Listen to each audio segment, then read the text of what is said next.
Your Highness, Excellencies, ladies and gentlemen, 16वें BRICS summit के शानदार आयोजन के लिए मैं राष्ट्रपति पुतिन को हार्दिक बधाई देता हूं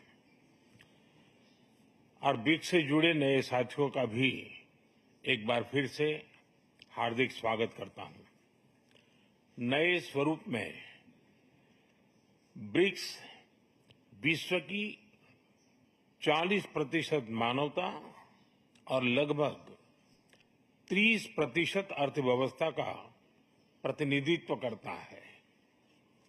पिछले लगभग 2 दशकों में ब्रिक्स ने अनेक उपलब्धियां हासिल की हैं।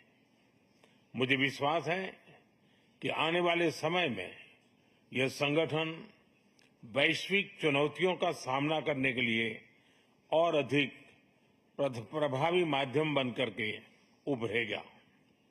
फ्रेंड्स, मैं न्यू डेवलपमेंट बैंक के अध्यक्ष हर एक्सेलेंसी दिल्मा रूसेफ का अभिनंदन करता हूं। पिछले 10 वर्षों में यह बैंक ग्लोबल साउथ के देशों के विकास के लिए महत्वपूर्ण विकल्प के रूप में उभर रहा है। भारत के गिफ्ट सिटी के साथ साथ अफ्रीका तथा रूस में रीजनल सेंटर्स के खुलने से इस बैंक की गतिविधियों को बल मिला है और लगभग $35 बिलियन के डेवलपमेंट प्रोजेक्ट्स सैंक्शन किए गए हैं। एनडीबी को डिमांड ड्रिवन सिद्धांत पर काम करते रहना चाहिए और बैंक का विस्तार करते हुए long term financial sustainability, healthy credit rating और मार्केट एक्सेस सुनिश्चित करने पर प्राथमिकता रहनी चाहिए। फ्रेंड्स, नए स्वरूप में ब्रिक्स $30 ट्रिलियन से भी ज्यादा बड़ी इकोनॉमी है। हमारे आर्थिक सहयोग को बढ़ाने में ब्रिक्स बिजनेस काउंसिल और ब्रिक्स विमेन बिजनेस अलायंस की विशेष भूमिका रही है।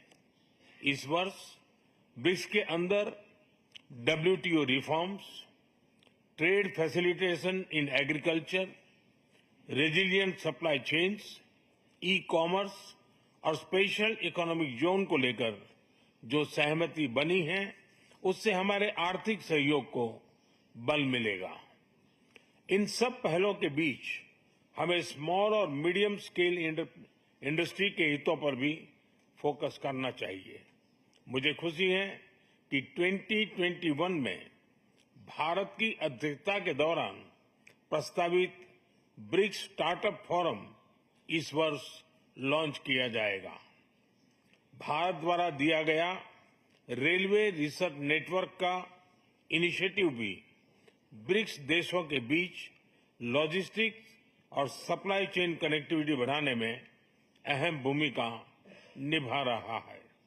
इस साल ब्रिक्स देशों में यूनिडो के साथ मिलकर इंडस्ट्री 4.0 के लिए स्किल्ड वर्कफोर्स तैयार करने पर बनी सहमति बहुत ही महत्वपूर्ण है। 2022 में लॉन्च किया गया ब्रिक्स वैक्सीन R&D सेंटर सभी देशों की स्वास्थ्य सुरक्षा बढ़ाने में मदद कर रहा है। हमें डिजिटल हेल्थ में भारत का सफल अनुभव ब्रिक्स पार्टनर्स के साथ साझा करने में खुशी होगी। फ्रेंड्स, क्लाइमेट चेंज हमारी साझी प्राथमिकता का विषय रहा है। रूस की अध्यक्षता में BRICS open carbon market partnership के लिए बनी सहमति का स्वागत करता है। भारत में भी green growth, climate resilient infrastructure और ग्रीन ट्रांजिशन पर विशेष रूप से बल दिया जा रहा है।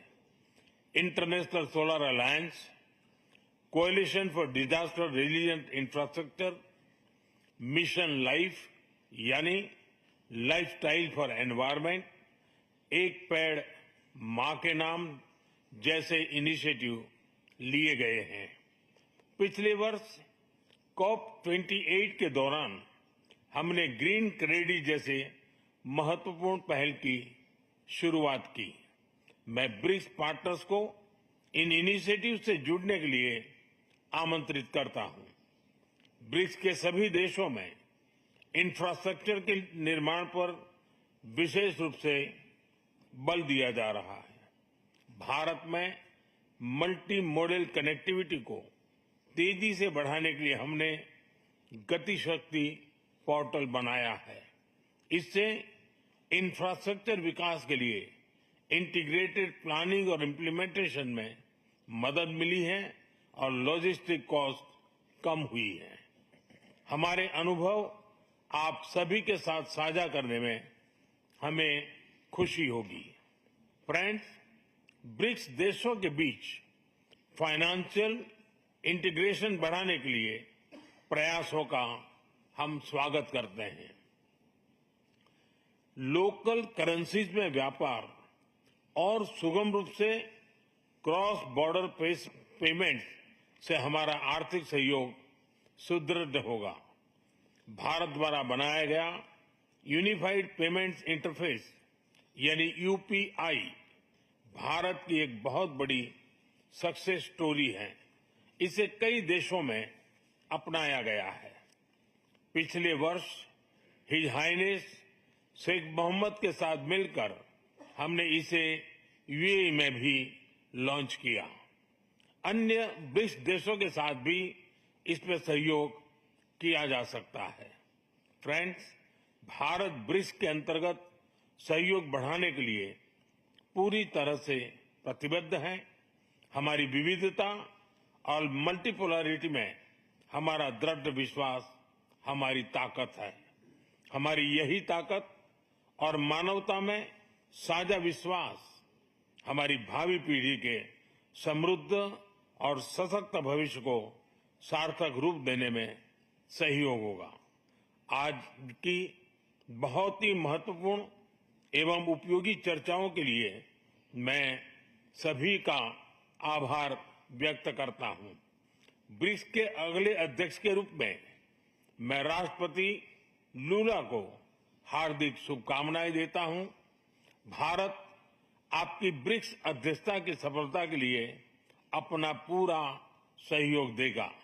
एक बार फिर राष्ट्रपति पुतिन और सभी लीडर्स का बहुत बहुत धन्यवाद।